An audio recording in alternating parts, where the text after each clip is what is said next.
নমস্কার বন্ধুরা, দেখো আমি কি করছি এখন। আজকে একটু লেট হয়ে গেছি, সকাল এখন 11টা বাজে। তো আমি এই বড়িটা এইটুকু দেবো, 1 কিলোর বড়ি, 1 কিলো ডালের বড়ি। তো এই বড়িটা দিয়ে আবার রান্না করতে যাব। এই দেখো ভীষণ রোদ উঠেছে, রোদের তাপ আছে, কিন্তু ওখানে বসা যাচ্ছে না, তাই এই গাছের তলায় একটুখানি ছাওয়া আছে, তাই এখানে বসে আছি। তো দেখো আমি কিভাবে বড়ি দিই। আগে ফেটাতে হবে, মিক্সিতে বাটা তো বেশি ফাটানো লাগবে না। আর এই যে দেখতে পাচ্ছে, এই জালটার মধ্যে দেবো। এটা মনে হয় পুরো ভরবেও না, যাই হোক একটু বড় বড় করে দিয়ে দেবো, অনেক বেলা হয়ে গেছে।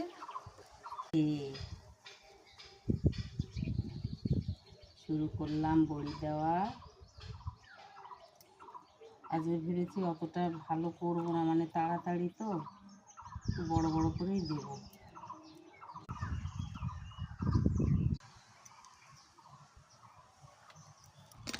তো বন্ধুরা, এইটুক হলো।